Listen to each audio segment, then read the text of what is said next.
Episode 9 अब शुरू होता है, जहाँ पर हम लोग देखते हैं कि रिज ने सभी लोगों के लिए काफी ज्यादा अच्छा खाना बनाया है। सभी लोग को उसका खाना काफी टेस्टी लगता है, वो उसकी तारीफ भी करते हैं। वहीं पर सुनकर कहती है शुक्रिया, मैं टेस्टी खाना मिस मेलिनो की वजह से बना पा रही हूँ। ये सुनकर फ्लियो से पूछते है कि क्या तुम अभी भी उसकी कुकिंग क्लासेस को अटेंड करती हो। तो रिज कहती नहीं, बट जो मिस मेलिनो है वो होक्टो में थोड़े दिन पहले ही आई है और मैं उसे मिलने गई थी। जिसके बाद हम लोग को थोड़ा सा पास्ट का सीन दिखाया जाता है, जहाँ पर मिस मेलिनो रिज को देखकर काफी खुश होती है और इससे पूछती है कि चीजें कैसे चल रही है। जिस पर रिज कहती है कि चीजें काफी अच्छी चल रही है। वो उसका शुक्रिया भी करती है और कहती है कि आपकी वजह से ये देखो मेरा खाना मेरे हस्बैंड को काफी पसंद आया और उन्होंने मुझे ये रिंग दी।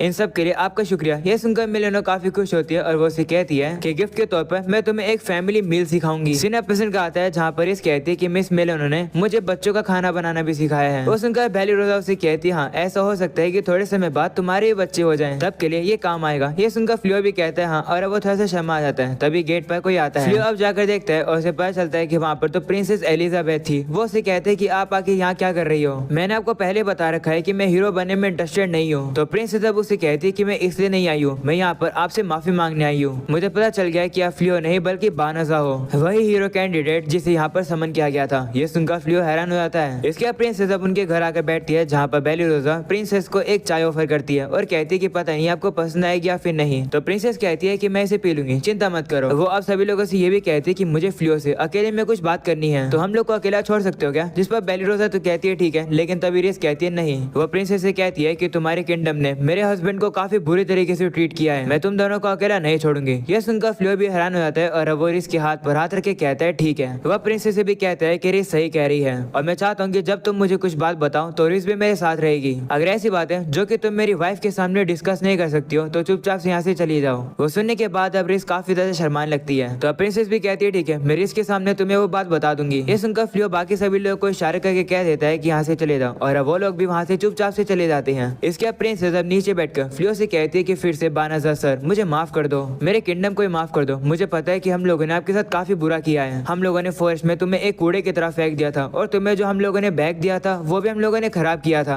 उन सब के लिए माफ कर दो। ये सुनकर फ्लियो अब प्रिंसेस से कहता है कि अपना सर उठाओ, माफी मांगने की जरूरत नहीं है, वैसे भी मैं अब बानजा नहीं हूँ, मैं अभी फ्लियो हूँ, मैं तो बस एक मर्चेंट हूँ। ये सुनकर प्रिंसेस कहती है कि तो इसका मतलब तुम मेरी माफी एक्सेप्ट नहीं कर रहे हो। तो फ्लियो कहते हैं कि माफी देने से कोई चीज बदल थोड़ी जाएगी, चलो सीधा पॉइंट पर आओ, तुम यहाँ पर से सॉरी बोलने नहीं आई हो है ना, तुम्हारा असली मकसद क्या है। ये सुनकर प्रिंसेस कहती है तो तुम्हें पता है कि मेरा असली मकसद कुछ और ही है, तुम सही में कमाल की हो। इसके बाद अब प्रिंसेस फ्लियो को एक मैप दिखाती है। उस मैप के अंदर क्लाइरोड आर्मी की पूरी लोकेशन दिखाई दे रही होती है। उस मैप के अंदर अलग अलग जगह पर मार्क ग्लो कर रहे होते हैं। प्रिंसेस बताती है कि जो मार्क है ये एन्चेंटेड स्टोन के हैं जो कि बेलेटेन लीडर्स के पास है। वो सुनकर फ्लियो हैरान होता है और कहते हैं कि ये तो काफी टॉप सीक्रेट की बात है, तुम ये बात मुझे क्यों बता रही हो। तो प्रिंसेस बताती है कि हम लोगों ने जो प्यूरिफिकेशन कास्ट करी थी उसका इफेक्ट कैसल और टाउन के ऊपर काफी जल्दी खत्म हो जाएगा और फिर उसके बाद डीमन लॉर्ड की आर्मी हम लोगों पर हमला कर देगी और जो हमारे मेजेस हैं वो अभी तक रिकवर नहीं हुए हैं। हम लोग अपने ट्रूप्स की पोजीशन को चेंज कर सकते हैं जियोग्राफिकल एडवांटेज लेने के लिए, पर ऐसा करने पर कुछ टाउन्स बिल्कुल अकेले पड़ जाएंगे, वहाँ पर कोई भी सोल्जर्स नहीं होगा। इसलिए मैं आपकी यहाँ पर मदद मांगने आई हूँ। मैं चाहती हूँ कि आप उन टाउन्स को प्रोटेक्ट करो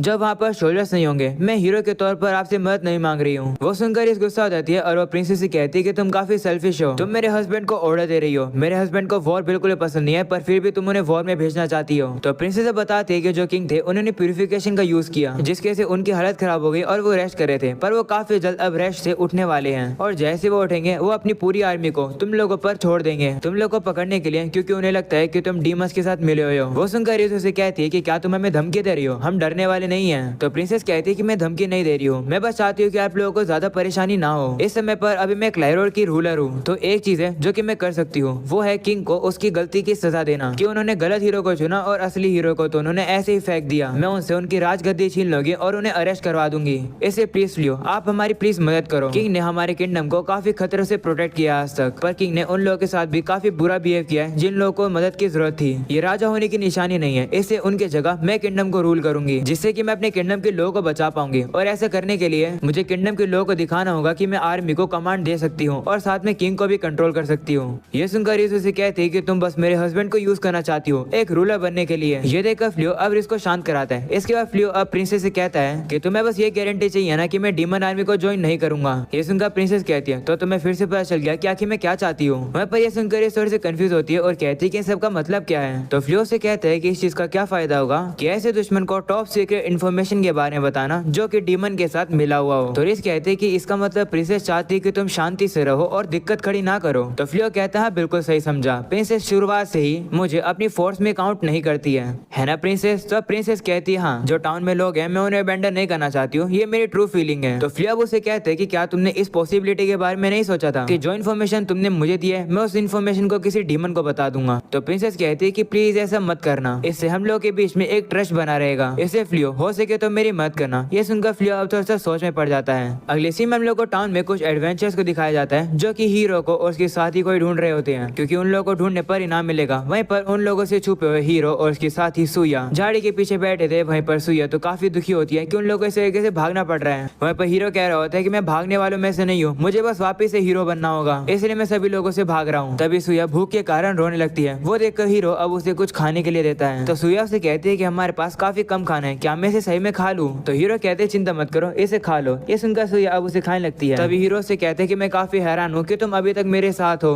तो सुया कहती है कि ये बात तो मैं तुमसे भी कह सकती हूँ, अगर आप मुझे से बर्डन को कहीं पर छोड़ देते तो आपके लिए भागना इजी हो जाता, पर आपने मुझे नहीं छोड़ा इसलिए आप अच्छे हो। और वैसे उस समय पर जब आपने जेल को ओपन किया था तो आप काफी कूल लग रहे थे। ये सुनकर हीरो काफी शर्माने लगता है। वहीं पर सुया कहती है कि आपने भले ही काफी बुरी चीजें करी हो पर फिर भी आप अच्छे हो। ये सुनकर हीरो से कहता है कि मैं बुरा नहीं हूँ। चलो इन सब बातों को, वो एडवेंचर्स यहाँ से चले गए तो हम लोग को जल्दी से कहीं पर और भागना होगा। वो लोग वहाँ से जाने वाले होते हैं, लेकिन तभी वहाँ पर एक स्पाइडर आ जाती है जो कि अपने वेब का यूज करके सुया को पकड़ लेती है। ये देखकर हीरो कंफ्यूज हो जाता है कि ये क्या हुआ। तभी उस स्पाइडर अपने वेब का यूज करके हीरो को ही पकड़ लेती है। हीरो अब कहने लगता है कि आखिर ये क्या है। तभी हम लोग को पता चलता है कि स्पाइडर और किसी की नहीं बल्कि उसे डीमन लड़की की थी। वो कह रही होती है कि मैं कुछ लोगों को ढूंढ रही थी जिनकी मैं बलि दे सकूं, पर मुझे तो एक हैंडसम लड़का मिल गया। ये सुनकर हीरो और सुया काफी हैरान हो जाते हैं और काफी डर भी जाते हैं। इसके बाद हम लोग को रात का सीन दिखाया जाता है जहाँ पर फ्लियो थोड़ा सा परेशान होता है, उसे नींद भी नहीं आ रही होती है। ये देखकर रिस उसे कहती है कि मैं आपके पास आ जाऊँ क्या? तो फ्लियो कहते हैं ठीक है। इसके बाद रिस फ्लियो के पास आ जाती है जहाँ पर रिस फ्लियो से कहती है कि तुम प्रिंसेस के ऑफर के बारे में सोच रहे हो, है ना? तो फ्लियो कहते हैं हाँ, सच बात तो ये है कि मुझे लड़ना बिल्कुल भी पसंद नहीं है, पर टाउन के लोग खतरे में हैं तो मैं ऐसे ही खाली नहीं बैठ सकता हूँ। और मैं इतने समय से सोच रहा था कि मुझे इस दुनिया के अंदर क्या करने की जरूरत है और आखिर मैं क्या करना चाहता हूँ। अगर हम दोनों के कई बच्चे होंगे तो मैं चाहता हूँ कि हमारे बच्चे इंसानों और डीमंस के बच्चों के साथ खुल मिलकर स्माइल करके खेल सके, ना कि उनसे लड़े। मैं अपने बच्चों के लिए ऐसी दुनिया बनाना चाहता हूँ। मुझे पता है कि काफी मुश्किल होने वाला है, पर अगर मैं ऐसी चीज कर सकता हूँ तो मैं कुछ भी करूंगा ऐसी चीज को करने के लिए। वो सुनकर इस कहती है कि भले ये चीज इम्पॉसिबल हो, मुझे पता है कि आप ऐसा करके दिखाओगे और जितना हो सकेगा मैं आपकी जरूर हेल्प करूंगी। ऐसे बोलकर रिजब उसके हाथ को पकड़ लेती है। वहीं पर फ्लियो अब काफी खुश होता है और इसका शुक्रिया करता है। और अब अगले सीन में हम लोग को टाउन का सीन दिखाया जाता है जहाँ पर इमरजेंसी घंटी बजती है और लोगों को पता चलता है कि नॉर्थ की तरफ से अब मॉन्स्टर्स उन लोगों के ऊपर हमला करने आ रहे हैं। ये सुनकर अब काफी सारे लोग तो अपना घर छोड़कर वहाँ से भाग ही जाते हैं। पर तभी हम लोग फॉरेस्ट में एक छोटी लड़की को देखते हैं जो कि फ्रूट्स इकट्ठा कर रही होती है। पर तभी वहाँ पर मॉन्स्टर्स आते हैं और वो उसके ऊपर हमला कर देते हैं। पर तभी वहाँ पर रिस और फ्लियो आते हैं जो कि उस मॉन्स्टर को टक्कर मार के वहाँ से दूर उड़ा देते हैं और छोटी लड़की को बचा लेते हैं। फ्लियो अब वहाँ पर एक काफी पावरफुल बैरियर लगाकर उन मॉन्स्टर्स को वहीं पर रोक देता है। ये देखकर वो छोटी लड़की काफी हैरान होती है। वहीं पर फ्लियो जिसने एक मास्क पहन रखा था वो छोटी लड़की से कहता है जल्दी से भाग जाओ। ये सुनकर वो लड़की भी अब जल्दी से वहाँ से भाग जाती है। वहीं पर रिस फ्लियो से कहने लगती है कि मुझे बिलीव नहीं हो रहा है कि आपने प्रिंसेस की रिक्वेस्ट को एक्सेप्ट कर लिया, वही बिना किसी प्राइस के बदले में। तो फ्लियो कहते हैं कि अगर हम लोग रिवॉर्ड को एक्सेप्ट कर लेते तो डीमंस कहते हैं कि हम लोग इंसानों की साइड हैं। जब मैंने प्रिंसेस के ऑफर को सुन लिया था मैं तभी हार गया था। ये सुनकर इस हैरान हो जाती है और कहती है क्या आप प्रिंसेस से हार गए हो? इसका मतलब क्या आप प्रिंसेस के हस्बैंड बनोगे? क्योंकि कुछ डीमंस तो अपनी काफी सारी वाइफ रखते हैं। तो फ्लियो कहते हैं नहीं ऐसा बिल्कुल भी नहीं है,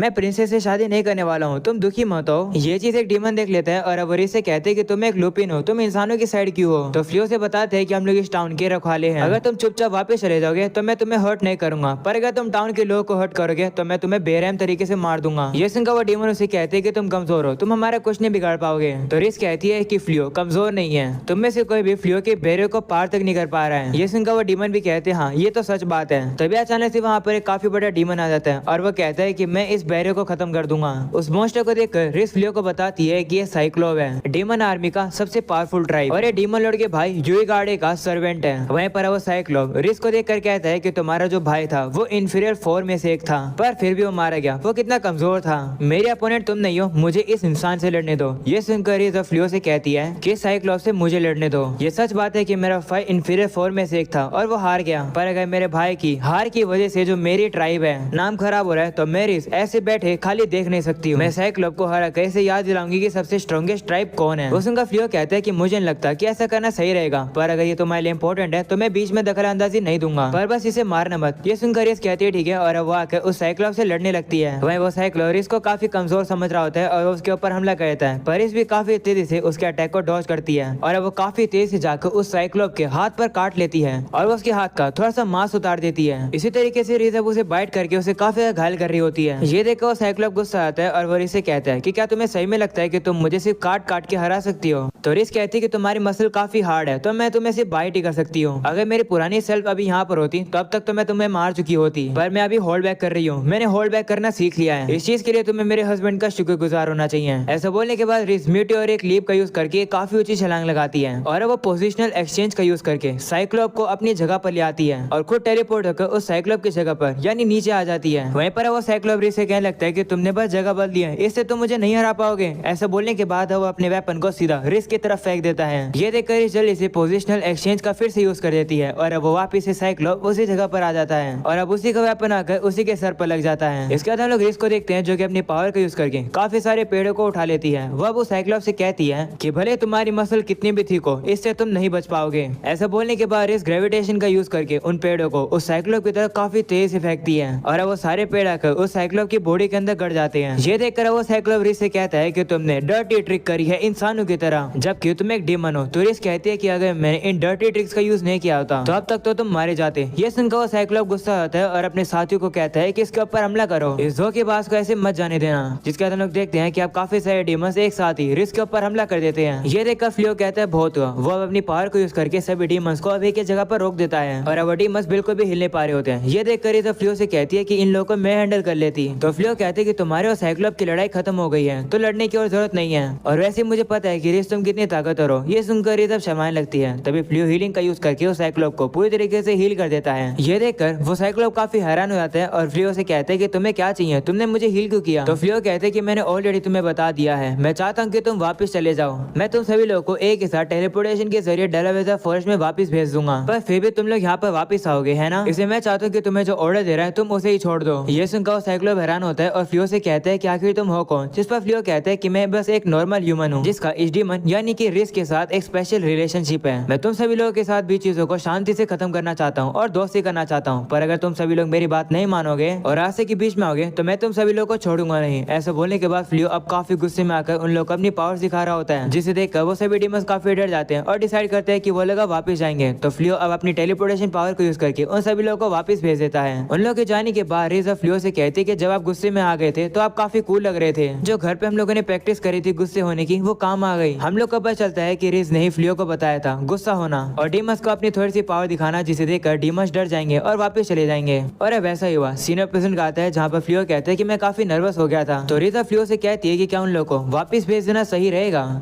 क्योंकि अगर उन लोग को फिर से ऑर्डर मिलेंगे तो फिर से हमला करेंगे। हम लोग को उन्हें ज्यादा घायल कर देना चाहिए था, जिससे कि वो लोग वापस आने की सोचते ही नहीं। तो फ्लियो कहते हैं हाँ वो लोग हमला करने के लिए वापस तो आ सकते हैं, पर अगर हम लोग उनको घायल कर देते तो इससे डीमंस और इंसानों के बीच में गुस्सा और हेट और ज्यादा बढ़ जाता, जो कि मैं नहीं चाहता था। तभी हम लोग देखते हैं कि वहाँ पर टाउन के लोग आ जाते हैं और वो फ्लियो और रिस से कहते हैं कि शुक्रिया हमारे टाउन को बचाने के लिए। वो फ्लियो से रिस के बारे में पूछते हैं कि क्या ये मॉन्स्टर है क्या, जिस पर फ्लियो कहते हैं हाँ इस मॉन्स्टर से डरने की कोई भी जरूरत नहीं है, दरअसल ये मेरी पार्टनर है। ये सुनकर सभी लोग शॉक हो जाते हैं। वहीं पर वही छोटी लड़की आ जाती है जिसकी जान रिस और फ्लियो ने बचाई थी। वो उसकी जान बचाने के लिए उन दोनों का शुक्रिया करती है, जिसे सुनकर रिस और फ्लियो काफी खुश होते हैं और कहते हैं कि अच्छा हुआ कि तुम हर्ट नहीं हुई। फ्लियो अब उन सभी लोगों को बताता है कि हम लोग यहाँ पर पहले प्रिंसेस की रिक्वेस्ट पर आए हैं इस टाउन को बचाने के लिए, तो तुम सभी लोगों को पहले प्रिंसेस का शुक्रिया करना चाहिए। ये सुनकर सभी लोग कहते हैं कि पहली प्रिंसेस तो कितनी ज्यादा काइंड है। वहीं पर फ्लियो और रिस वहाँ से चले जाते हैं। अगले सीन में हम लोग एक नाइट को देखते हैं जो कि प्रिंसेस को रिपोर्ट देता है कि एक मिस्टीरियस एडवेंचर आया है जो कि डार्क आर्मी को काफी अलग अलग रीजन से भगा रहा है। ये सुनकर मंत्री कहता है कि वो एडवेंचर कौन है, जिस पर वो नाइट कहता है कि वो एडवेंचर एक सिल्वर वुल्फ के ऊपर बैठा आता है और उस एडवेंचर ने अपना मुंह छुपा रखा है एक वुल्फ जैसे मास्क के साथ। जब भी वो एडवेंचर डीमन आर्मी को भगाता है वो बिना ही अपने आप को इंट्रोड्यूस किए चला जाता है और वो लोगों को बचाने के लिए कोई पैसे भी नहीं मांगता है। वो बस ये कहता है कि उसे लोगों को बचाने के लिए पहले प्रिंसेस ने कहा है। जहाँ जहाँ उस एडवेंचर ने लोगों को बचाया है उन लोगों की तरफ से हम लोग को लेटर्स मिल रहे हैं जो कि प्रिंसेस का शुक्रिया कर रहे हैं उन लोगों को बचाने के लिए। ये सुनकर प्रिंसेस शॉक हो जाती है। वहीं पर वो मंत्री कहता है कि कहीं वो एडवेंचर बानाजा तो नहीं है। तो पहले प्रिंसेस भी कहती हाँ इसमें कोई भी शक नहीं है, वो एडवेंचर बानाजा ही यानी कि फ्लियो ही है। प्रिंसेस मन ही मन में काफी खुश होती है कि फ्लियो ने उसकी रिक्वेस्ट को एक्सेप्ट कर लिया। मंत्री अब उस नाइट से कहते हैं कि हर रीजन में हमारी आर्मी को ये बात बता दो कि अगर उन लोगों को फ्लियो दिखता है तो ज्यादा से ज्यादा उसकी मदद करें। तो वो नाइट भी कहते हैं ठीक है। वहीं पर प्रिंसेस सोच रही होती है कि फ्लियो ने हमारे लिए काफी कुछ किया है, मुझे उसे पे बैक जरूर करना होगा। अगले सीन में हम लोग फ्लियो को देखते हैं जो कि एक और मॉन्स्टर के ग्रुप को भगा देता है। ये सब कुछ ऊपर से खड़ा होकर गोसेल यानी डीमन किंग देख रहा होता है।